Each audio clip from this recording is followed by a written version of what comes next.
اعوذ باللہ من الشیطان الرجیم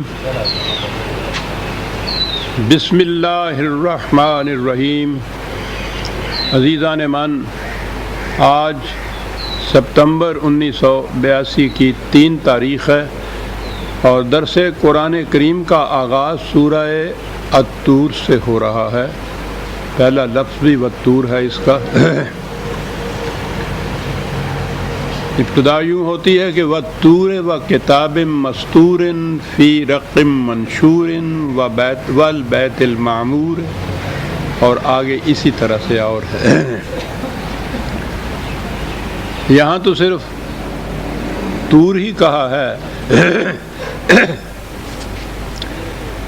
یہ سورہ التین میں سورت کا نمبر ہے 95۔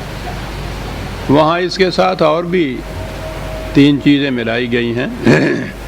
والتین والزیتون وطور سینین وہذا البلد الامین۔ آپ قرآن کریم کے تراجم میں آپ دیکھیں گے تو لکھا ہوا ہوگا کہ قسم ہے ان چیزوں کی۔ گویا خدا قسم کھاتا ہے کس کس چیز کی، اور اس کے بعد آپ ترجمہ میں دیکھیں گے اور 3 انجیر کو کہتے ہیں، زیتون اولیو کو کہتے ہیں۔ ہمارے ہاں بھی اسے زیتون ہی کہتے ہیں کیونکہ ادھر تو ہوتا نہیں، وہیں کا پھل ہے۔ طور وہ کوہ طور، اور بلد امین تو مکہ معظمہ یا کعبہ ہے۔ تو اب یہ ترجمہ اگر آپ پڑھیں کہ قسم ہے مجھے انجیر کی اور میں قسم کھاتا ہوں زیتون کی،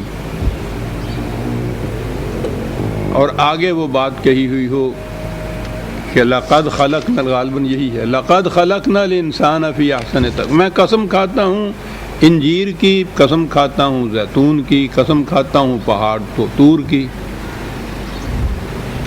کیا چیز آپ کی ذہن پہ نقش ہوگی، کیا سمجھیں گے آپ اس سے؟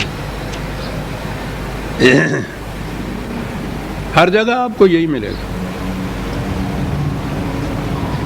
یہ جو واو ہے اس کے معنی قسم جو لیے جاتے ہیں، عربوں کے ہاں یہی واو جو ہے یہ گواہی یا شہادت کے لیے استعمال ہوتی تھی۔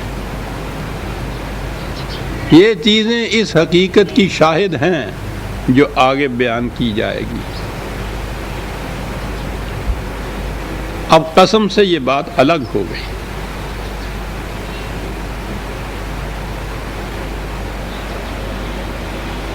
وہ آگے بات ہمیں سوچنے کی ہو جائے گی کہ یہ جو آگے بات کہی گئی ہے اس کی شاہد کیسے ہیں، اس کی گواہ کیسے ہیں، اس کی شہادت کس طرح سے یہ چیزیں دیتی ہیں۔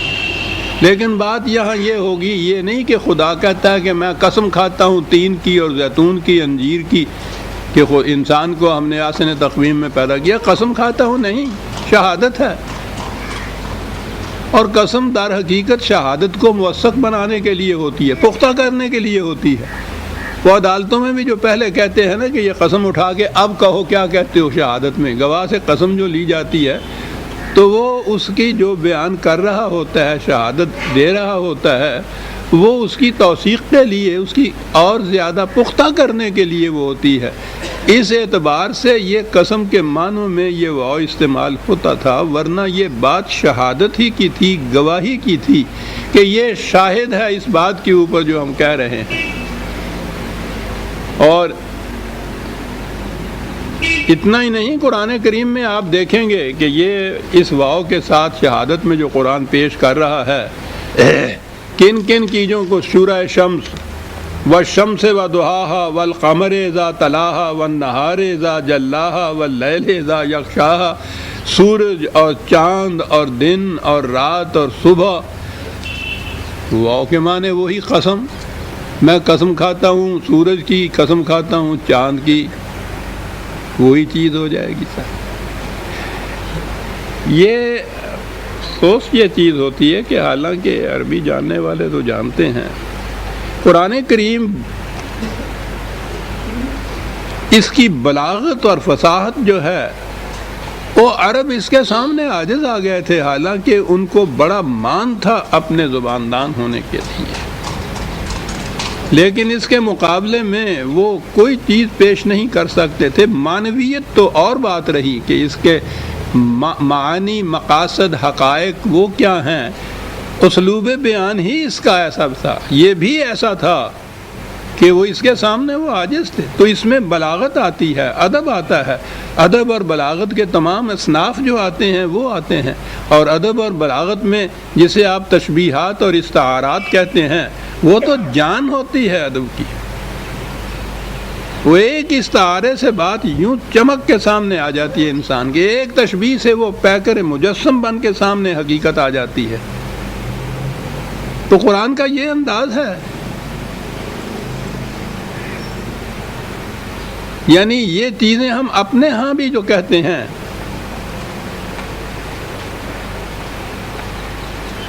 یاد تازہ ہو گئی، تو کیا یاد تازہ کروں میں یاد کہ باٹا پور نہر کے کنارے آج تک اس کی شہادت دیں گے کہ ہمارے جاں فروشوں نے کس پامردی سے دشمن کا مقابلہ کیا۔ وہ باٹا پور نہر کے کنارے شہادت نہیں دے رہے ہیں، لیکن آپ دیکھتے ہیں کہ یہ کہے جائے گا۔ میدان کارزار کا ذرہ ذرہ اس کی گواہی دے گا، وہ ذرات تو گواہی نہیں دیتے۔ یہ انداز ہے یہ کہنے کا کہ وہاں یہ بات ہوئی تھی، اور وہاں سے ہی یہ تاریخی حقیقت جو ہے مستقر کی جا سکتی ہے۔ یہ اقبال کہتا ہے، اے آب رود گنگا وہ دن ہے یاد تجھ کو، اترا تیرے کنارے جب کارواں ہمارا۔ تو آب رود گنگا کو تو کوئی دن یاد نہیں ہوتے۔ کہنا تو یہی تھا کہ ہم یہاں ہندوستان میں آئے، مسلمان ایک کارواں کی حیثیت سے آئے، اور ان گنگا کی وادیوں میں وہ پھیل گئے، اسلام اس طرح سے یہاں مسلمان اس طرح سے پھیلے۔ تو یہ انداز ہے، ادب کی جان ہوتا ہے۔ اب اگر کوئی یہ بات کہنا شروع کر دے کہ صاحب میں تو گیا تھا وہاں جا کے گنگا کے کنارے اور میں نے تو وہاں دیکھا، اس نے تو مجھے کچھ بھی نہیں بتایا، تو آپ بتائیے کہ اس کا جواب کیا دیا جائے گا۔ ابھی اگلی ہی جو سورت آتی ہے سورہ نجم ہے، اس میں ون نجم اذا ہوا ہے، ستارے کے متعلق یہ بات کہی گئی ہے، اور ستاروں کے متعلق تو ہمارے ادب میں، ہماری شاعری میں وہ اس قدر مضامین ہیں، اس قدر ان کی گواہیاں لاتے ہیں، جیسے کہا جائے آپ کچھ بات باٹا پور نہر کی اور سن 65 کے جاں فروشوں کی آ گئی تو ایک طوفان برپا ہو جاتا ہے میرے سینے میں، تو پوچھو نہیں میں نے کیا کیا دیکھا تھا اس دوران میں۔ تو ستاروں کی بات جو ہوئی تو ہمارے ہاں جس انداز سے یہ چیزیں استعارتاً استعمال ہوتی ہیں، وہ بات بھی بڑے سوز و گداز کی تھی۔ وہ کہتا ہے کہ تنہائی کے نازک لمحوں میں کچھ تم ہی ستاروں بات کرو،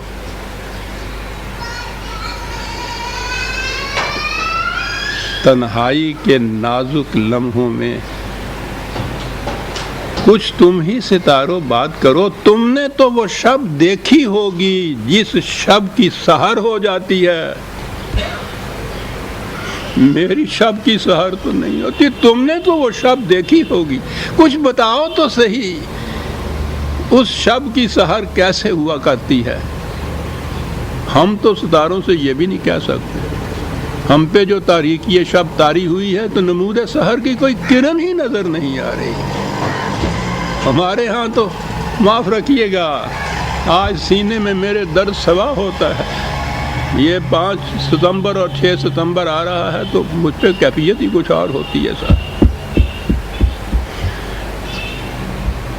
اس نمود سحر کی کوئی علامت جو نہ نظر آئے، مایوسی کے عالم میں خاموش تھا جس نے کہا تھا کہ گم ہوئی ہے کہاں کلید سحر، گردش روزگار کچھ تو کہو، گم ہوئی ہے کہاں کلید سحر، گردش روزگار کچھ تو کہو۔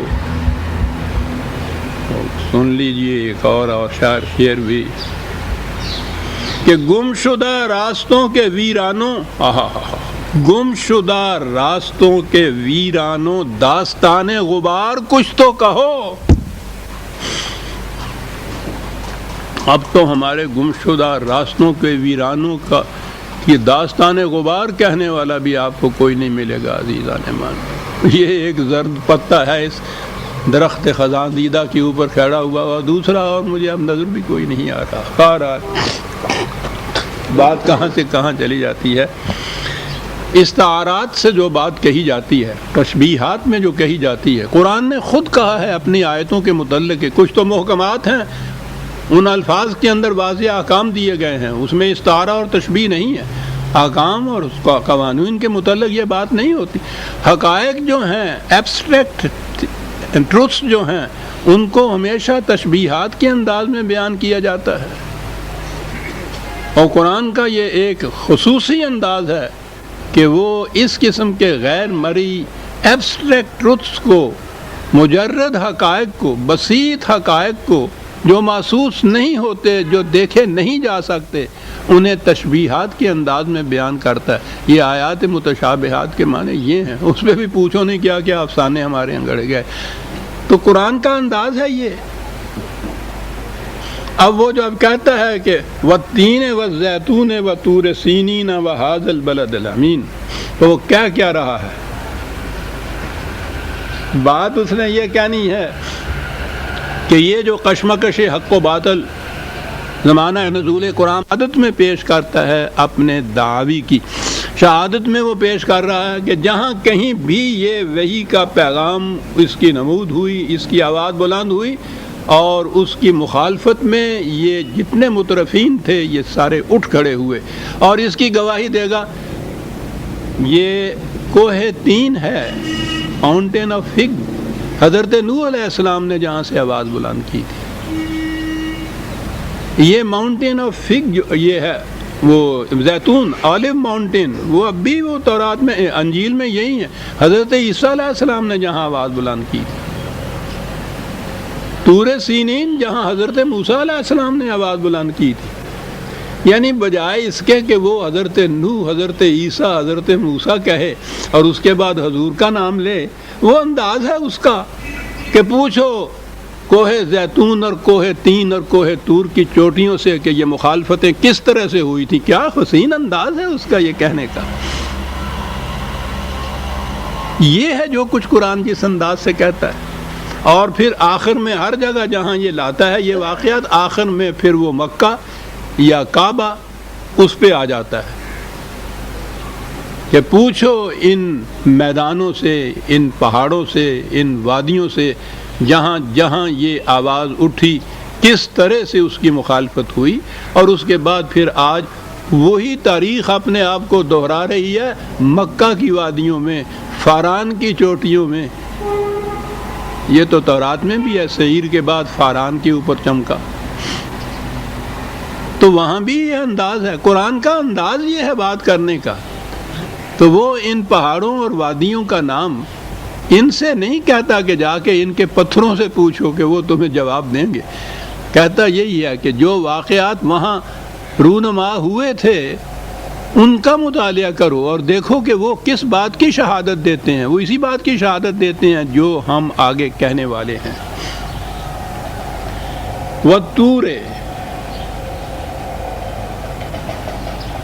طور کی چوٹیوں سے حضرت موسیٰ علیہ السلام نے جو انقلاب آفری پیغام وہاں دیا اور جس انداز سے اس کی مخالفت ہوئی وہ اس حقیقت پہ شاہد ہے، اور اس کے بعد فوراً ہی وہ قرآن کریم پہ آ گیا۔ وَكِتَابٍ مَسْطُورٍ فِي رَقٍّ مَنشُورٍ، قرآن کی ایک یا دو آیتوں میں، اور یہاں ایک دو آیتیں ہیں، دیگر مقامات پر اور آیات بھی ہیں، جس میں یہ نظر آتا ہے کہ شروع سے ہی یہ قرآن لکھا جاتا تھا، مستور تھا۔ اور مستور کے تو معنی عام جانتے ہی سارے، سطر یہیں سے ہی ہے نا۔ مستور کے معنی یہ ہوتا ہے جو چیز لکھی جائے سطروں کی، یہ سطر وہیں سے کہا جاتا ہے۔ تو یہ جو چیز تھی جی قرآن کریم رسول اللہ صلی اللہ علیہ وسلم کے زمانے میں تو ایسے ہی منتشر تھا، کچھ ہڈیوں پہ، کچھ ٹھیکریوں کے اوپر، کچھ پتوں کے اوپر، اور ایک پتے کو حضرت عائشہ رضی اللہ تعالیٰ عنہ کی بکری کھا گئی اور وہ آیت ہی کہیں نہیں مل رہی تھی. یعنی اس قدر افسانے تراشے گئے ہیں خاص سازشوں کے ماتحت. قرآن کہہ رہا ہے اس قرآن اپنے متعلق، خدا کہہ رہا ہے اپنی کتاب کے متعلق کتاب مستور فی رق منشور. اتنا ہی نہیں کہا اس نے کہ یہ ایک تحریر شدہ کتاب ہے، کہا یہ ہے رق ہوتا تھا یہ جو ہمارے ہاں اب بھی پارچمنٹ کہلاتا ہے نا، کاغذ میں وہ جھلی والا کاغذ ہوتا ہے جو محفوظ رکھنے والی دستاویزات ہوتی ہیں، ڈاکومنٹس ہوتی ہیں، ان پہ لکھی جاتی ہیں. اب مجھے معلوم نہیں آج کل بھی وہ ہے یا نہیں. کل تک میں جب سروس میں تھا تو وہاں تو ہم لکھا کرتے تھے وہ پارچمنٹ کے اوپر وہ ہرن کی باریک سی جھلی ہوتی تھی، وہ پارچمنٹ کا کام دیتی تھی اس زمانے میں. تو جو کتاب یا تحریر یا نوشتہ یا دستاویز محفوظ رکھنی ہوتی تھی اسے اس جھلی پر لکھا جاتا تھا، پارچمنٹ پہ لکھا جاتا تھا. تو یہ نظر آتا ہے کہ کس قدر اہتمام تھا اس کتاب کی حفاظت کا، اس کی تحریر کا. مستور تو کہا صرف اس اعتبار سے کہ یہ لکھی جاتی تھی ساتھ کے ساتھ، اور پھر اہتمام یہ تھا کہ ایسے جھلیوں پارچمنٹ پہ لکھی جاتی تھی تاکہ یہ محفوظ رہے، ضائع نہ ہو جائے. یہ تو اس طرح سے لکھی ہوئی کتاب تھی جس کے متعلق آج افسانے مشہور ہو رہے ہیں کہ صاحب یہ پھر اور پوچھو نہ بعد میں پھر کس طرح سے یہ جمع ہوا، کس طرح لکھا گیا. اللہ اللہ ان کو پڑھیے، ایک بات دوسرے سے ملتی نہیں ہے، ازداد کے افسانے ہیں، فوراً اس میں سے ڈاؤٹ کریٹ ہو جاتا ہے. سارا اسلام اور اس کا بنیادی تھم یہ ہے کہ قرآن اپنے اصلی شکل میں حرفاً لفظاً وہی ہے جو خدا نے نازل فرمایا، جو رسول اللہ صلی اللہ علیہ وسلم نے امت کو دیا. اب اگر اس کی حفاظت کے متعلق ہی پہلے سے ہی یہ شکوک پیدا ہو جائے کہ یہ تو اس زمانے میں لکھا ہی نہیں گیا تھا، یہ محفوظ ہی نہیں تھا، اور بعد میں پھر یہ چیز کہ فلاں آیت، یعنی یہ چیز آپ سن چکے ہیں نا کئی دفعہ کہ وہ ملتی نہیں تھی. یہ آیہ رجم جو ہے اب اور کو ان کو ملتا نہیں ہے کوئی بھی اس کے لیے سند رجم کی سزا کے لیے کہ وہ تھی. یعنی یہ نہیں ہے کہ رسول اللہ صلی اللہ علیہ وسلم کی کوئی حدیث ہے جس کے قرآن کی آیت تھی، ایک نہیں دو آیتیں تھی. ایک تو رضاعت کبیر یعنی بڑا ہو کر دودھ پیے تو وہ رضائی بھائی ہوتا ہے یا نہیں. دوسرا یہ آیا رجم، یہ دو آیتیں جو تھیں جب قرآن جمع ہونے لگا تو یہ ملتی کہیں نہیں تھی. اللہ اللہ ڈھونڈیا پڑی اس کی، پوچھتے پوچھتے حضرت عائشہ صدیقہ رضی اللہ تعالیٰ عنہا کے پاس گیا کہ آپ کو کچھ علم ہوگا. انہوں نے کہا ہاں میرے بچوں مجھے علم کیا، میرے تو سامنے کا یہ واقعہ ہے. یہ کھجور کے دو پتوں کے اوپر لکھی ہوئی تھی یہ آیتیں، اور یہ اندر تخت کے پاس رکھی ہوئی تھی. اندازہ لگا یہ قرآن کی آیت ایک ہی جگہ صرف، اور کہیں نہیں تھی. اور حضور کی وفات پہ جب گھر میں کوہرام مچا ہے تو وہ باہر ہماری بکری جو تھی اس نے رسا توڑایا، ہم تو حضور کی وفات میں لگے رہے اور وہ اندر جا کے اس پتے کو کھا گئی. چلیے گاؤ خرد و گورا کا صاحب برد، بکری کھا گئی اور کہیں اور اس کا نام نشان نہیں، وہ بکری کھا گئی. بکری کو قصاب نے ذبح کر لی، اسے تم کھا گئے. قرآن جمع ہو رہا ہے. اس کے بعد یہی ہے کہ پھر ہوا کہ کریں کیا بھائی. حضرت عمر نے کہا ہاں یہ آیتیں ہم پڑھا کرتے تھے رسول اللہ کے زمانے. دیکھیے ایک غلط بات کو ثابت کرنے کے لیے کتنے جھوٹ بولنے پڑتے ہیں کہ رجم کا حکم خدا کی طرف سے تھا، اس کے لیے ملتا نہیں قرآن سے، وہ یہ کہا گئے. پھر کیا کیا جائے؟ حضرت عمر نے کہا ہم پڑھا کرتے تھے. اللہ اکبر. انہوں نے کہا پڑھا کرتے تھے تو آپ تو بہت معتبر ہیں اس معاملے کے اندر ہے، تو آپ اس میں لکھ دیجئے قرآن میں. کہنے لگے نہیں میں نہیں لکھتا بابا، یہ لوگ کہیں گے قرآن میں اضافہ کر دیا. عمر نے خود کہہ رہے ہیں کہ ہم پڑھا کرتے تھے رسول اللہ کے زمانے میں، خود ہی کہہ رہے ہیں میں نہیں. اور عمر جیسا جید وہ کہہ رہا ہے نہیں میں نہیں لکھتا بھائی. کہنے لگے پھر کیا کریں، خدا کا یہ حکم تھا قرآن میں تو ہے نہیں. کہنے لگے کوئی بات نہیں، قرآن میں نہیں ہے تو ہم قرآن میں تو اس کو نہیں داخل کریں گے، لیکن عمل اسی حکم کے اوپر کریں گے. چلیے بھائی پوچھو نا کیا کچھ ہمارے ساتھ ہوا ہے.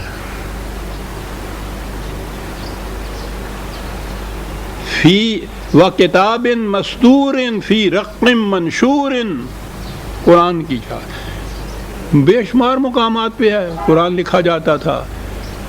ان کاتبان وحی کے متعلق قرآن میں ہے کہ کتنے معزز قابل اعتماد تھے وہ لوگ جو وحی کو لکھا کرتے تھے، قرآن میں یہ چیز موجود ہے۔ سب شہادت دے گی طور پر نمودار ہونے والی انقلاب کی آواز، اور وہی آواز جو اب اس کتاب کے اندر ہے جو لکھی جا رہی ہے، اور اس کی بین ثبوت والبیت المعمور ہے۔ آباد گھر، کیسی عجیب صفت بیان کی گئی ہے یہاں کعبے کی، یعنی عجیب بات ہے، جب بھی کعبہ تعمیر ہوا ہے، خواہ وہ حضرت ابراہیم علیہ السلام کے ہاتھوں سے تھا یا اس سے پہلے سے چلا آ رہا تھا، وہ عربوں کے ہاں اسلام سے، یعنی اسلام تو بہت بعد کی بات ہے نا، اس سے پہلے بھی عربوں کا اجتماعی زندگی کا مرکز کعبہ چلا آ رہا تھا۔ وہ کبھی ایک دن کے لیے بھی ویرانہ نہیں ہوا ہے،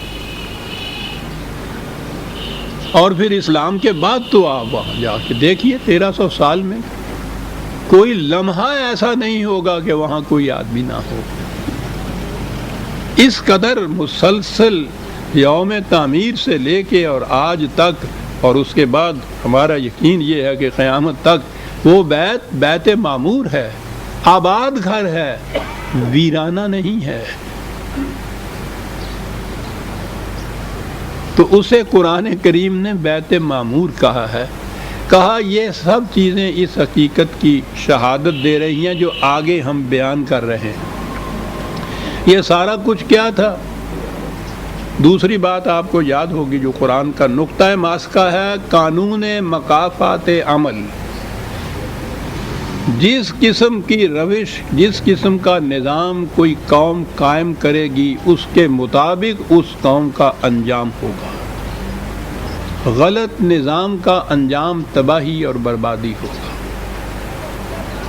یہ ہے نقطہ ماسکہ۔ فرد کے لیے بھی جس قسم کا وہ کام کرے گا اس کے مطابق نتیجہ اس کو بھگتنا پڑے گا۔ قوموں کے لیے بھی جس قسم کا نظام وہ کوئی قوم اپنے ہاں قائم کرے گی اس کے مطابق اس کا انجام ہوگا۔ یہ ہے نا قرآن کا نقطہ ماسکہ۔ اب اس تک پہنچنے کے لیے پہلے وہ کیا کر رہا ہے؟ وہ شہادت میں پیش کر رہا ہے ان تاریخی واقعات کو جو گزشتہ زمانے کی انبیاء کرام کی کشمکش میں گزرے ہیں، اور آپ کو یاد ہے کہ پھر ساتھ وہ کیا کیا کرتا ہے؟ دو ہی چیزوں کو بطور شہادت پیش کیا کرتا ہے، خارجی کائنات اور تاریخی شہادات۔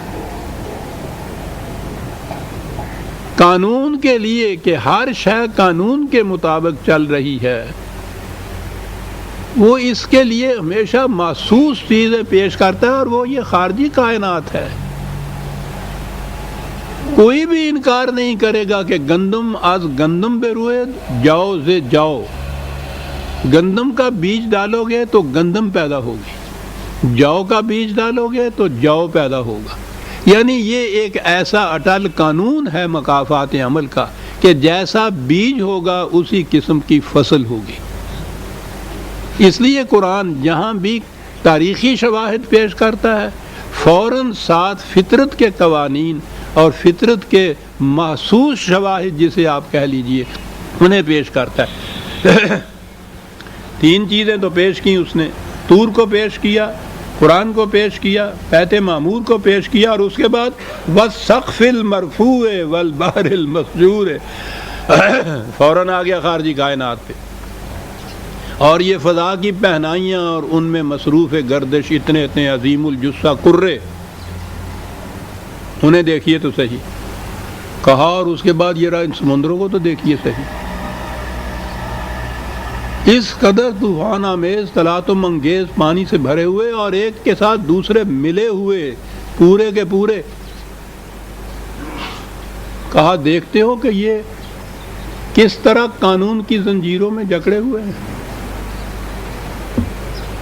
سوئی ان میں ڈالیے تو وہ تہہ تک چلی جاتی ہے، قانون کے مطابق لوہے کا جہاز بنائیے اتنا بڑا جس میں لاکھوں من بوجھ لاد دیجئے، قانون کے مطابق اس کو بنائیے، اسی سمندر میں دیکھیے وہ پانی کس طرح اپنی چھاتی پہ لیے جاتا ہے اس جہاز کو۔ دیکھ رہے ہیں آپ قانون کی کار فرمائی۔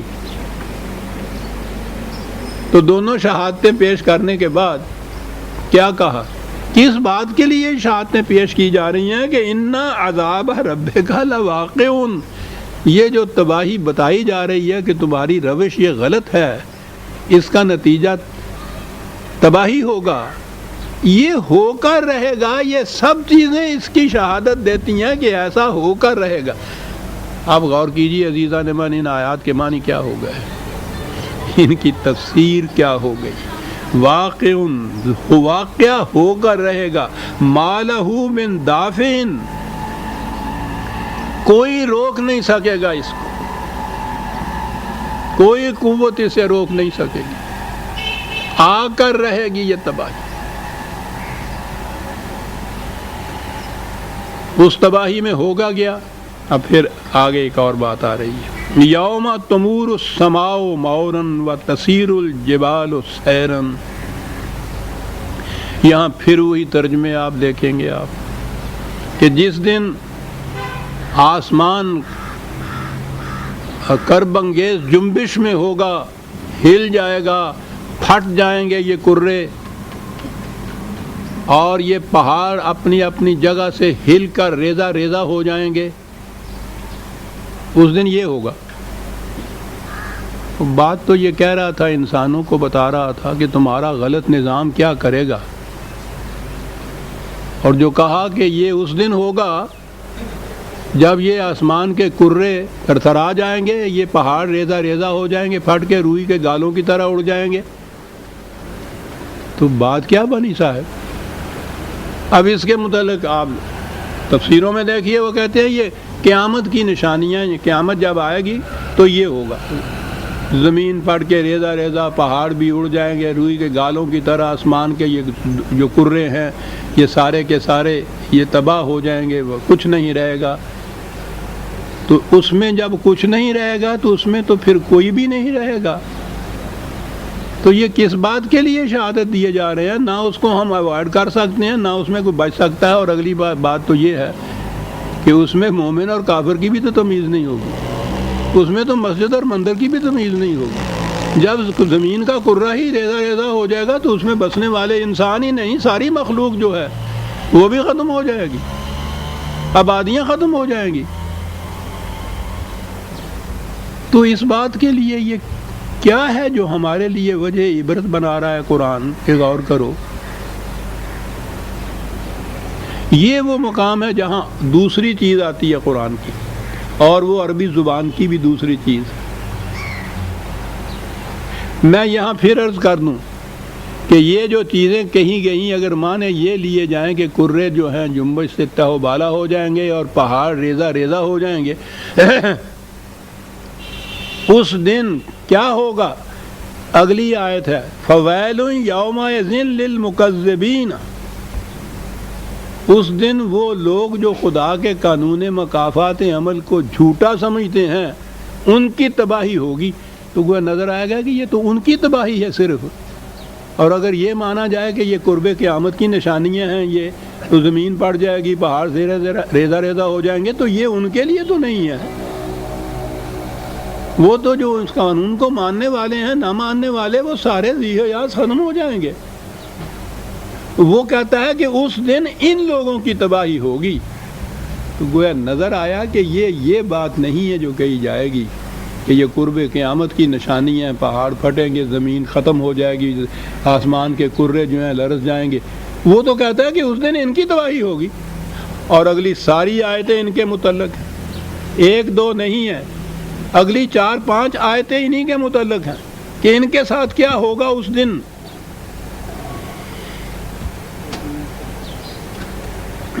شکریہ۔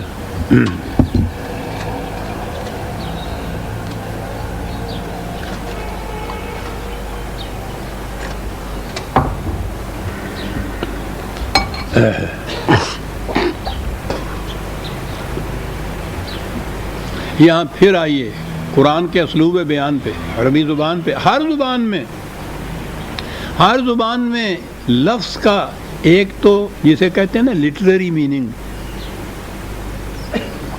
لفظ کے لفظی معنی، اس کو ہمارے ہاں لفظی معنی کہتے ہیں، لغوی معنی اس کو کہتے ہیں، لغات کی روح سے جو وہ لفظ مانا جاتا ہے، لٹریری میننگ کہتے ہیں اس کو انگریزی زبان میں۔ جب ہم کہتے ہیں کہ صاحب اس کا کیا پوچھتے اس کی بہادری کا، وہ تو شیر ہے، شیر، تو وہ اس سے مراد وہ درندہ نہیں ہوتا جو جنگل میں رہتا ہے۔ کبھی کسی نے اس سے مراد یہ نہیں لیا کہ وہ انسان نہیں ہے، اس کے معنی یہ ہیں کہ وہ اتنا بہادر، اتنا جری، اتنا دلیر، اتنا قوی ہے جیسے شیر ہوتا ہے، شیر کے ساتھ اس کو تشبیہ دی ہے۔ یہ جو مفہوم ہے کہ شیر کہا جائے اور اس کے معنی ایک بہادر انسان لیا جائے، اسے کہتے ہیں مجازی معنی لینا۔ شیر کے معنی جنگل میں رہنے والا وہ درندہ، وہ اس کے لٹریری معنی ہوں گے، لغوی معنی ہوں گے، لفظی معنی ہوں گے، اور یہ کہ اس سے مراد ایک بہادر انسان ہے، یہ اس کے لٹریری، یہ اس کے مجازی معنی ہوں گے۔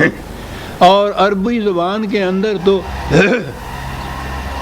لٹریری میننگ تو کچھ تھوڑے سے لکھے ہوتے ہیں، وہ مجازی معنی تو پوچھو نہیں کتنے ہوتے ہیں ان کے ہاں۔ وہ جو قوم ایک اونٹ کے لیے 1000 لفظ اپنی زبان میں رکھتی تھی تو وہ 1000 لفظ وہ لٹریری لفظ ہوں گے، وہ تو اونٹ کے لیے تو ایک ہی لفظ کافی ہے، اونٹ، اور کیا چاہیے۔ وہ مجازی معانی میں زبان بڑی وسیع تھی ان کی، اور زبان کی وسعت تو ظاہر ہے کہ مجازی معنی لینے سے ہوں گے، لٹریری میننگ لینے سے تو زبان میں ایک لفظ ہے، پانی ہے، اس کے لیے پانی کا لفظ ہے، پانی کے معنی معاملہ ختم ہو گیا۔ لیکن جب پھر آب و تاب ہوگا اور آب ہوگا اور یہ معنی مجازی لیتے چلے جائیں گے آپ، تو زبان میں وسعت پیدا ہوگی۔ عربوں کے ہاں بڑی وسیع تھی زبان، اس لیے ان کے ہاں مجازی معنی بہت تھے۔ ان کے ہاں سما کے معنی ہمارے ہاں بلندی لیتے ہیں نا، جسے ہم کہتے ہیں نا کہ ان کا ترا دیکھیے آسمان کو چھو رہا ہے۔ وہ جو اکڑ کر چلنے والے ہوتے تھے، فخر کے ساتھ، تکبر کے ساتھ، بڑے بننے والے، انہیں وہ اس سے تشبیہ دیے جاتے تھے۔ اس کے مجازی معنی یہ بھی تھے ان کے ہاں۔ جبال کے معنی تھے کہ وہ جن کو کوئی نہ سکے، ایسے لوگ جو اپنے ذہن میں یہ سمجھے ہوئے ہوں کہ ہم جو جم کر بیٹھے ہوئے ہیں، ہماری جڑیں اتنی مضبوط ہیں کہ کوئی ایسا ماں کا لال نہیں پیدا ہوا جو ہمیں اکھیڑ دے، ہلا دے اپنے مقام سے۔ تو یہ ایسے لوگ جن کا یہ زعم تھا کہ ان کو کوئی ان کے مقام سے ہلا نہیں سکتا، وہ ان کو مجازی طور پر یہ پہاڑ یا جبل کے طور پر، یہ جبال کے معنوں میں استعمال کرتے تھے۔ اب بات سمجھ میں آ گئی کہ یہاں ان الفاظ کے معنی مجازی لیے جائیں گے، لفظی یا لغوی نہیں لیے جائیں گے۔ یہ مقام قرآن کے سمجھنے میں بڑا نازک ہے۔ یہ نہیں کہ جس مقام پہ ہم جی چاہے مجازی معنی لے لیں اور جہاں جی چاہے ان کے لغوی معنی لے لیں، پھر تو مسخ ہو جائے گی یہ تعلیم۔ اس کے لیے بھی کوئی طریقہ اور کوئی اسلوب ہونا چاہیے، کہاں لیے جائیں گے۔ میں نے ابھی وہ بات بیان کر دی کہ قرآن نے پہلے تو یہ کہا ہے کہ ان سے یہ کہہ دیجئے کہ یہ چیزیں اس پہ شاہد ہیں کہ تمہاری غلط روش زندگی کا نتیجہ تباہی ہوگا۔ درمیان میں یہ دو چیزیں آئیں کہ جس دن یہ اکابرین جو ہیں، جن کے ترے آسمان کو چھوتے ہیں اور جو سمجھ رہے ہیں کہ ہمیں کوئی ہلا نہیں سکتا، ویل یومئذ للمکذبین، اگلی آیت یہ ہے۔ اور پھر الذین ھم فی خوض یلعبون یوم یدعون الی نار جہنم دعا ھذہ النار التی کنتم بہا تکذبون، یعنی یہ سارا کچھ اگلی آیات جو ہیں وہ ساری اس تباہی کی تشریح کر رہی ہیں۔ تو تو ان آیات کو جب ہم دیکھیں، پہلی آیت میں یہ ہے کہ وہ تباہی کا عذاب واقعہ ہو کر رہے گا، اگلی آیات میں یہ ہے کہ یہ عذاب ان لوگوں پر مسلط ہوگا کہ جو ان صداقتوں کا انکار کر رہے ہیں۔ تو اب جب یہ سیاق اور سباق اسے کہتے ہیں، پہلی آیتیں بعد کی آیتیں، ان کو سامنے رکھیے اور اس کے درمیان میں پھر دیکھ لیجئے، وہ آیتیں خود بتائیں گی کہ ان الفاظ کے معنی مجازی لیے جائیں گے، لفظی یا لغوی نہیں لیے جائیں گے۔ یہاں پہاڑ اور یہاں آسمان نہیں اس کے معنی ہوں گے، فٹ نہیں بیٹھ سکتا یہ معانی جو ہیں، وہی معنی فٹ بیٹھیں گے جو پہلی آیت میں اور بعد کی آیت میں۔ فویل یومئذ للمکذبین، للذین، انسانوں کی بات ہو رہی ہے، ان کے لیے تباہی آئے گی۔ یہ طریقہ ہوتا ہے الفاظ کے مجازی معنی لینے کا، یوں نہیں جہاں جی چاہے یہ کر لی۔ میں نے عزیزان من جو قرآن کریم کے اوپر غور و تدبر میں اپنی زندگی بسر کی ہے، جو میں کہتا ہوں کم از کم بھی گن لوں تو 50 سال تو نکل آتے ہیں، اس طریق سے بھی یہی ہیں وہ چیزیں جن پہ غور کرنے کی ضرورت ہوتی ہے۔ پہلی چیز تو یہ کہ قرآن کے الفاظ جو ہیں جن کو مفردات کہتے ہیں، ان الفاظ کے وہ معانی جو زمانہ نزول قرآن میں عربوں کے ہاں معنی لیے جاتے تھے، وہ معنی متعین کرنے ہوں گے۔ زبانوں پہ زمانے کے گزرنے سے زمانوں میں بڑی تبدیلیاں آتی ہیں، الفاظ کے معنی میں بڑی تبدیلیاں آتی ہیں۔ آج کی عربی اس عربی سے بالکل ہی مختلف ہے۔ تو اگر آج کی عربی کی روح سے، اور پھر ماڈرن عربی تو پوچھی نہیں کیا ہو گئی ہے، اس سے قرآن سمجھنے شروع کریں آپ تو بات ہی نہیں سمجھ میں آتی۔ وہ عربی زبان جو اس دور میں تھی، پہلی چیز۔ پھر اس عربی زبان میں ان کے ہاں جو اسلوب تھے، انداز جو تھے تحریر کے، وہ بھی دیکھنے پڑیں گے، وہ بھی ان کے ہاں موجود ہیں۔ پھر ان کے ہاں جیسا میں نے ابھی عرض کیا ہے، جو معنی اپنے ہاں استعمال کرتے تھے وہ مجازی معنی اپنے ہاں بھی استعمال کرتے تھے، اور بیشتر مجازی استعمال کرتے تھے۔ وہ معنی بھی ساتھ ہیں، ان کی بھی تحقیق کی جائے گی کہ وہ ان الفاظ کے مجازی معنی کیا لیا کرتے تھے۔ اب یہ کچھ کرنے کے بعد پھر آگے بات آئے گی کہ اس آیت میں ان الفاظ کے معنی لغوی یا لفظی لیے جائیں گے یا مجازی معنی لیے جائیں گے۔ یہ بات اس چیز پہ غور و تدبر سے سامنے آئے گی کہ اس آیت کے سیاق اور سباق میں کیا مضمون چلا آ رہا ہے۔ قرآن میں ربط ہے عزیزان من۔ ان حضرات کے ہاں کہ جنہوں نے قرآن کو بس محض تلاوت ثواب کے لیے رکھا ہے، پوچھو نہیں کیا کہتے ہیں، بڑی بے ربط کتاب ہے، معاذ اللہ، مجمل ہے، مبہم ہے، بات ہی نہیں سمجھ میں آتی، ربط ہی کوئی نہیں اس کے اندر۔ کیا بات ہے صاحب، ان کی اپنی کسی کتاب کے متعلق یہ کہہ دیا جائے تو پوچھو نہیں کیا پیچھے پڑ جائیں۔ خدا کی کتاب کے متعلق یہ چیز، اور وہ بھی اس کی آخری کتاب۔ وہ رب جو ہے وہ تو اس طرح سے سامنے آتا ہے۔ پھر اب یہاں یہ لیجئے، مجازی معنی بات صاف ہو گئی کہ یہ لوگ جو اس قدر تکبر میں، فخر میں، غرور میں اکڑے ہوئے پھرتے ہیں، سمجھے بیٹھے ہیں کہ ہمیں کوئی ہلا نہیں سکے گا، وہ انقلاب آئے گا تو پھر یہ دیکھیں گے یہ جو مکذبین ہیں، یہ جو جھٹلا رہے ہیں اس حقیقت کو کہ ہمارا کوئی کچھ نہیں بگاڑ سکتا، الذین ہم فی خوض یلعبون، ان سے کہا جاتا ہے کچھ تو اس کے بعد بجائے اس کے کہ اپنی روش کو بدلیں، وہ باتوں میں لگے رہتے ہیں، بیانات دیتے رہتے ہیں، نگارشات دیتے رہتے ہیں، انٹرویوز آتے ہیں، ایکسپلینیشنز آتے ہیں، باتیں ہی باتیں، اور ان باتوں میں کھیلتے رہتے ہیں۔ کیا بات ہے، قرآن سیریسلی نہیں لیتے زندگی کو۔ یہ جو قرآن کا لفظ لعب کا آتا ہے نا، اس کے معنی ہوتے ہیں کسی چیز کو سیریسلی نہ لینا، یوں ہی کھیل کے طور پہ لینا۔ تو زندگی کو کھیل سمجھے ہوئے ہیں، ہم جو کچھ کہہ رہے ہیں اس پہ سیریسلی غور ہی نہیں کر رہے۔ یہ باتیں دیکھو تو 1000 کریں گے، لیکن سیریس نہیں ہوں گے ان چیزوں کے اندر۔ یہ ان کے لیے کہا جا رہا ہے کہ یہ تباہی ان لوگوں کے لیے آئے گی اس دن، جس دن یوم یدعون الی نار جہنم دعن۔ ویسے بھی تو داخل ہونے کے لیے بھی تو لفظ آ سکتا تھا، ایک ہوتا ہے دھکا دے کے اس میں داخل کی، یعنی خود وہ بچنا چاہیں گے۔ ایک لفظ میں قرآن نے انداز کیا بیان ہے، وہ خود وہاں سے بھاگنا چاہیں گے، بچنا چاہیں گے، لیکن وہ انقلاب کے حوادث، وہ تلاطم خیزیاں جو ہیں ان کو دھکیل کر اس کے اندر ڈال دیں گی، بچ نہیں سکیں گے۔ اور وہاں ان سے کہا جائے گا کہ هذه النار التي کنتم بها تکذبون، یہ ہے وہ عذاب۔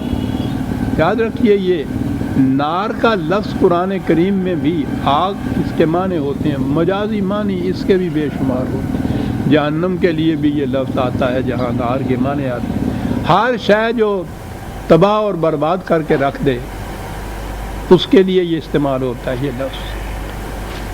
تباہی کی انتہا یہ ہے کہ خاکستر ہو کر رہ گئے کوئی چیز،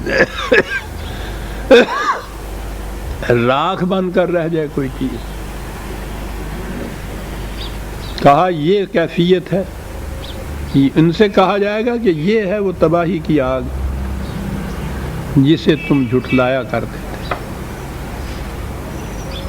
افسحر ھذا ام انتم لا تبصرون،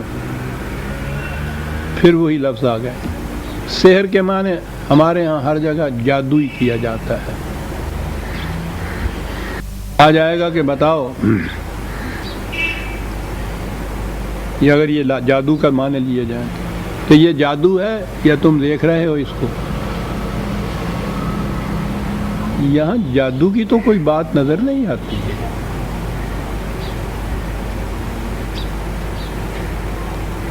سحر کے معنی ان کے ہاں ہر جھوٹ، ہر فریب کو کہتے تھے۔ اس انداز کا فریب کہ وہ بظاہر تو صحیح سچ نظر آئے لیکن در حقیقت فریب ہو، اس قسم کا جو فریب ہے یہ تھا جسے وہ سحر کہا کرتے تھے۔ ملمہ سازی ہمارے ہاں اس کو کہتے ہیں آپ۔ اس قسم کی فریب کاری کہ بظاہر وہ صحیح اور سچی بات نظر آئے، در حقیقت ویسے نہ ہو۔ کہا تم سے یہ کہا جا رہا تھا اس انجام کے متعلق، اس تباہی کے متعلق، تم کہتے تھے کہ یہ الفاظ کے ذریعے سے تو یہ ٹھیک ہے جیسا تم کہتے ہو، حقیقت یہ نہیں ہے، کچھ نہیں، ایسے نہیں ہوگا، ہو ہی نہیں سکتا تھا، ہم نے بڑے انتظامات کر رکھے ہوئے ہیں۔ کہا کہ بتاؤ، یعنی یہ جو چیزیں ہیں نا کہ ان سے پوچھا جائے گا، ان سے کہا جائے گا، ان سے سوال کیا جائے گا، یہ بھی ایک انداز بیان ہے۔ غائبانہ طور کے اوپر جو چیزیں، اور روز ہم یہ انداز تو اختیار کیا ہوا ہوتا ہے، میں نے لاکھوں صفحے لکھے ہیں، ان کتابوں کے اندر یہی انداز ہوتا ہے اور بڑا مؤثر انداز ہوتا ہے۔ غائبانہ کسی سے یہ چیزیں جو کہنا، وہ اس کو محاکاتی انداز کہتے ہیں، ڈرامائی انداز جسے ہم کہتے ہیں، ایسے جیسے سچ مچ یہ واقعہ ہو رہا ہے۔ ٹھیک ہے، جہنم کی آگ جل رہی ہے، اس کے کنارے ہیں، دھکیلا جا رہا ہے، وہاں ان سے باتیں ہو رہی ہیں، ان سے سوال کیا جا رہا ہے، یہ جواب دیے جا رہے ہیں، یہ ایک انداز بیان ہے۔ یہ نہیں ہے کہ یہ فی الواقعہ محسوس طور پر ہی اس قسم کی یہ باتیں ہیں جو کہی جا رہی ہیں کہ یہ ایسا اس طرح سے ہوگا۔ اور قرآن مختلف مقامات پہ خود ہی یہ واضح کر دیتا ہے کہ یہ کچھ ہے تو وہ کہ جو کسی آنکھ نے دیکھا نہیں ہے آج تک، لیکن جیسے اس نے کہا مثل الجنت اللاتی، بھائی ان کی مثال یوں سمجھو، وہ تو خود اس کو مثال کہتا ہے کہ ان کی مثال یوں سمجھو جیسے یہ اور یہ اور یہ جو چیزیں کہی گئی ہیں۔ تو اس لیے یہ کہا گیا ہے کہ تم جو کہا کرتے تھے کہ نہیں یہ حقیقت نہیں، فریب دہی ہے، جھوٹ ہے، باطل ہے، اب سحر کے یہ معنی ہوئے تمام۔ کہو یہ جھوٹ تھا، فریب تھا، یا تمہیں سامنے اپنی آنکھوں کے نظر آ رہا ہے کہ یہ حقیقت ہے؟ اس وقت تو یہ بات نظر نہیں تمہیں آ رہی تھی، تم سے کہی جا رہی تھی، اور اس کہنے کے متعلق تم کہتے تھے کہ نہیں یہ جھوٹ ہے، ایسا نہیں ہو سکتا، ہمیں کوئی اپنے مقام سے اکھیڑ نہیں سکتا، ہلا نہیں سکتا تھا۔ تو کہو وہ جو کہا جا رہا تھا وہ جھوٹ تھا، باطل تھا، فریب تھا، دروغ گوئی تھی، یا حقیقت تھی؟ آج تم دیکھ رہے ہو، کیا تمہیں آج نظر لا تبصرون ہے؟ کیا تمہیں آج نظر نہیں آ رہی یہ بات کہ وہ واقعہ تھا جو کہا جا رہا تھا تم سے، وہ حقیقت تھی جو بیان کی جا رہی تھی تم سے؟ عزیزان من، یہ جو تنذیر جسے کہتے ہیں، آگاہ کرنا کسی کو، وارن کرنا کسی کو کہ اس کا انجام یہ ہوگا، یہ نبی اکرم صلی اللہ علیہ وسلم کی ذات تک محدود نہیں تھا کہ حضور یا نبی یہ چیز کہتا ہے اور نبی کے بعد پھر معاملہ ختم ہو گیا۔ نبی کی یہ ساری چیزیں اس کی کتاب کے اندر محفوظ ہیں۔ قرآن قیامت تک کے لیے محفوظ کتاب ہے، غیر متبدل ہے، مکمل ہے۔ وہ ساری تنذیرات جو ہیں، جو وارننگ جو ہیں، جو کہی جا رہی تھی ان سے، وہ ساری قرآن کے اندر موجود ہیں۔ اس لیے اگر حضور دنیا سے تشریف لے گئے اور اس کے بعد کوئی اور نبی نہیں آئے گا تو اس سے کچھ فرق نہیں پڑتا۔ جو کچھ کہنا تھا نبی نے، جو کہا تھا نبی نے، جو کہے گا کوئی نبی، وہ تو سارا کچھ موجود ہے اس قرآن کے اندر۔ اب وہی وارننگ، وہی تنذیرات جو ہیں وہ قرآن کے ذریعے سے ان لوگوں تک پہنچائی جائیں گی یا دی جائیں گی، اور ان لوگوں تک تو وہ تو بہرحال وہ تھے کہ جو قرآن پہ ایمان نہیں لائے ہوئے تھے، جو لائے تھے ایمان ان کو تو ضرورت ہی نہیں تھی ان وارننگ کی، وہ تو اس جہنم سے بچ کے جنت کی معاشرے میں آ گئے ہوئے تھے۔ وہ تھے کہ جو اس کو مانتے ہی نہیں تھے۔ آج اگر یہ چیز کہی جائے گی تو سب سے پہلے تو یہ مسلمان مخاطب ہوں گے اس کے۔ اب انہیں یہ قرآن کہیں سے لا کے تھوڑا دکھانا پڑے گا، تو فخر سے کہتے ہیں کہ ہر گھر کے اندر قرآن موجود ہوتا ہے۔ جنہیں یہ وارننگ دی گئی ہے ان کے گھروں میں بھی موجود ہے۔ ہمیں ہی وارننگ دی گئی ہے، جنہیں میں اور کسی کا کیا ذکر کروں صاحب۔ قرآن موجود ہے، اس کی یہ وارننگ موجود ہے۔ اس نے بتایا ہے کہ کس قسم کا نظام ہے، کس قسم کا نظام کس قسم کے نتائج پیدا کرے گا، یہ بتایا گیا ہے، وضاحت سے بتایا گیا ہے۔ ہم اپنے نظام کو پرکھ کر دیکھ سکتے ہیں کہ یہ اس کے مطابق ہے جو اس نے کہا کہ تباہی لایا کرتا ہے۔ اس میں لا ریب فی، یہ کوئی مبہم بات نہیں ہے، اس میں کنفیوژن کوئی کسی قسم کی نہیں ہے، بالکل واضح چیزیں ہیں قرآن کی، کتاب مبین ہے قرآن، تو یہ سب کچھ اس کے اندر موجود ہے۔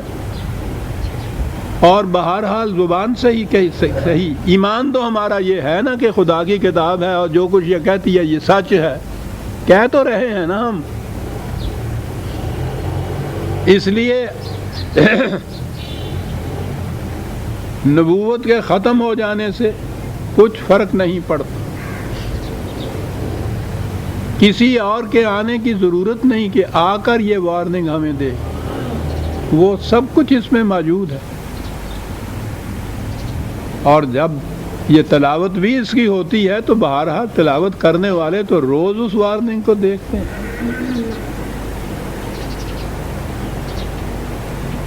اس لیے جو کیفیت وہاں تھی کہ وارننگ دی جاتی تھی اور وہ کہتے تھے کہ یہ کچھ سچی بات نہیں ہے، ایسے ہی ہے، وہیں اسی مقام پہ ہم ہیں۔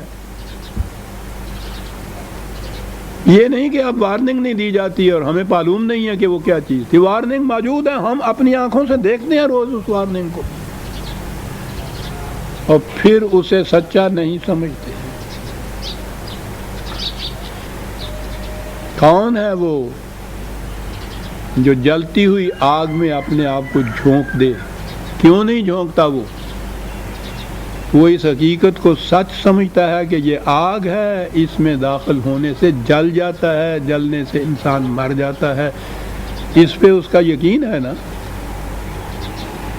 اگر یہ یقین ہو کہ یہ غلط نظام جو ہے، اس غلط نظام کا نتیجہ اسی طرح سے ہی جل جانا ہے، تباہ ہو جانا ہے، اگر اسی طرح یقین ہو جیسا آگ کے متعلق یقین ہے ہمیں،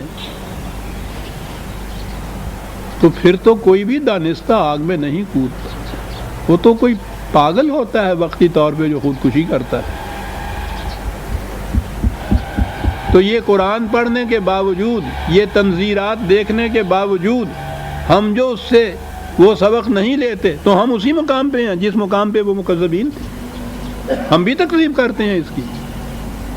اور پھر تکذیب کا لفظ تو خود بڑا جامع لفظ، ایک تو انکار ہوتا ہے، قرآن نے یہاں انکار نہیں کہا۔ تکذیب ہوتی ہے کہ کسی چیز کو زبان سے تو مان لینا، لیکن عملاً یہ کہنا کہ نہیں صاحب بات ایسے ہی ہے، یہ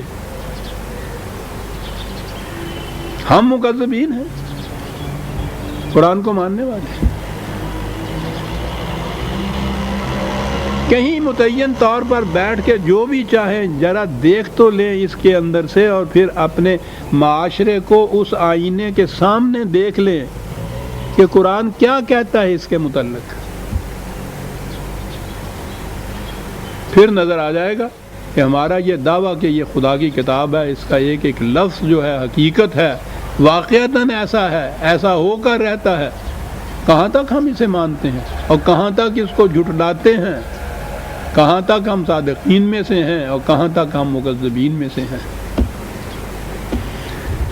کہا دیکھتے ہو اپنی آنکھوں سے، اب اصلاؤہا، اب تو اس میں داخل ہونا پڑے گا۔ اور اس کے بعد ہے کہ اب فاصبروا او لا تصبروا سواء علیکم، چیخو چلاؤ، دہائی دو، یا صبر سے برداشت کر جاؤ، یکساں ہے، کچھ فرق نہیں پڑے گا۔ جب وہ تباہی آ جاتی ہے اس وقت دہائی دینے سے کچھ نہیں ہو سکتا، وہ تو اس سے پہلے کی بات ہے کہ جب ابھی اس کا مہلت کا وقفہ ہوتا ہے کہ تم اپنی روش میں صحیح تبدیلی پیدا کر لو، تو یہ جو تبدیلی پیدا کی ہوئی ہوتی ہے اس کا نتیجہ ہوتا ہے جو اس تباہی کو ٹال دیتا ہے۔ ایسے نہیں وہ رک جاتی، اس میں تو کہا تھا کہ ما لہ من دافع، کوئی اسے روک نہیں سکتا، اور جب آ جاتی ہے تو اسے کوئی روک نہیں سکتا۔ اس سے پہلے پہلے کی بات یہ ہے، کہا یہ سارا کچھ جو ہم نے کہا ہے تم سے،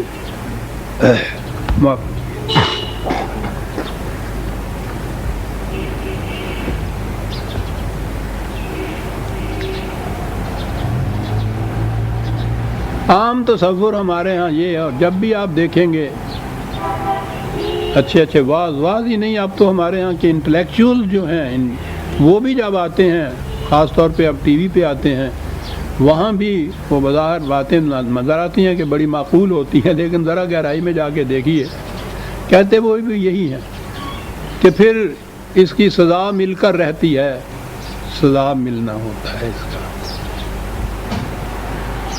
سزا کا تصور ویسا ہوتا ہے کہ جرم کیا ہے کسی اور نے، اس کے متعلق آ کر سزا دی ہے۔ قرآن کا قانون مکافات عمل عجیب ہے۔ ایک تو سوسائٹی ہے نا، سوسائٹی کے اندر تو یہ ٹھیک ہے کہ کسی نے اگر کوئی جرم کیا ہے جسے سوسائٹی نے جرم قرار دیا ہے، اس کی سزا جو ہے وہ تو ٹھیک ہے، سوسائٹی کی طرف سے ملتی ہے، یہ وہ سزا ہے۔ خدا کے ہاں سے اس انداز سے سزا والی بات نہیں ہوتی، اس کی سزا تو یہ ہے کہ آگ میں انگلی ڈالو تو وہ انگلی جلے گی اور اس سے اتنا درد ہوگا کہ سو نہیں سکو گے۔ 3 مہینے کی قید اگر سوسائٹی کر دیتی تو وہ عذاب نہ ہوتا جو ایک رات میں عذاب ہو جائے گا تم پہ۔ یہ عذاب کسی عدالت کی طرف سے نہیں ملا، جیلر کی طرف سے نہیں ملا، پولیس نے تشدد نہیں کیا۔ یہ سزا کیا ہے؟ یہ اس عمل کے اندر پوشیدہ تھی، آگ میں انگلی ڈالنے کے لیے، نہ سپاہی کی ضرورت، نہ تفتیش کی ضرورت، نہ کسی گواہ کی ضرورت، نہ عدالت کی ضرورت، نہ فیصلے کی ضرورت، نہ کسی جیلر کی ضرورت، نہ جیل کی ضرورت. ڈالی انگلی سزا شروع ہو گئی. یہ سزا وہ ہے جس کے متعلق قرآن کہتا ہے کہ ہر عمل کے اندر یہ نتیجہ پوشیدہ ہوتا ہے. کیا بات ہے قرآن کی. یہ سارا کچھ گنانے کے بعد یہ کہا کہ یہ ذہن میں نہ رکھو کہ باتیں ایسے ہوئی تھیں کہ جیسے ہم ایک عدالت میں بارگاہ خداوندی میں ہم اوپر بیٹھے ہوئے ہیں اور یہ مجرم آ رہے ہیں، ہتھکڑیاں لگی ہوئی ہیں اور وہ گھسیٹے چلے جا رہے ہیں اور ہم ان سے کہہ رہے ہیں کہ اب تو آئی مچانے سے کیا فائدہ، تمہاری ایسی کتاب، چلو جہنم کے اندر. کہا کہ یہ بات تو ساری سمجھانے کی تھی میرے بندو، انما تجزون ما کنتم تعملون، ما کنتم تعملون. تمہارے اعمال کے اندر یہ چیز موجود تھی جو آج باہر آ کے اس شکل میں، تباہی کی شکل میں تمہارے سامنے آتی ہے. آگ کے اندر یہ چیز موجود تھی کہ انگلی ڈالو گے تو یہ تڑے. تمہارا آگ میں انگلی ڈالنا جو تھا اس نے اس تکلیف کو تمہارے اوپر وارد کیا ہے. انما تجزون ما کنتم تعملون. میں نے عرض کیا ہے کہ کئی جگہ بما کنتم بھی آتا ہے، ما کنتم بھی آتا ہے. معنی کے لحاظ سے تو ایک ہی ہے کہ جو کچھ تم نے کیا ہے وہی اس کا نتیجہ ہے.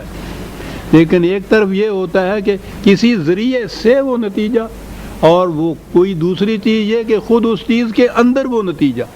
سینکھیا کھانے والا جو ہلاک ہوتا ہے وہ باہر سے کوئی گلا نہیں گھونٹتا، کوئی بندوق نہیں چلاتا، اس کے عمل کے اندر ہلاکت ہوتی ہے. تو یہ ہے تجزون ما کنتم تعملون. یہ جو کچھ تم کر رہے تھے یہ ساری تباہی اور ہلاکت اس کے اندر موجود تھی. پہلے یہ مستتر تھی، چھپی ہوئی تھی. قرآن نے لفظ لکھا ہے بارز کہ اب یہ محسوس شکل میں تمہارے سامنے آ گئی ہے. فرق اتنا ہی پڑا ہے. یہ ہے عزیزان من سورہ وقت ہو گیا، سورہ والطور کی آیات 16 تک ہم آ گئے. ٹھیک ہے، 17ویں آیت سے ہم آئندہ لیں گے. وہ دوسرا رخ آئے گا کہ وہ کہ جنہوں نے اس کو صحیح تسلیم کیا، اپنا نظام اس کے مطابق بنایا، اس کا نتیجہ کیا نکلا. یہ جہنم تھا، اسے قرآن جنت سے تعبیر کرتا ہے اور اگلی آیات میں وہ آ جاتی ہیں. ربنا تقبل منا انک انت السمیع العلیم.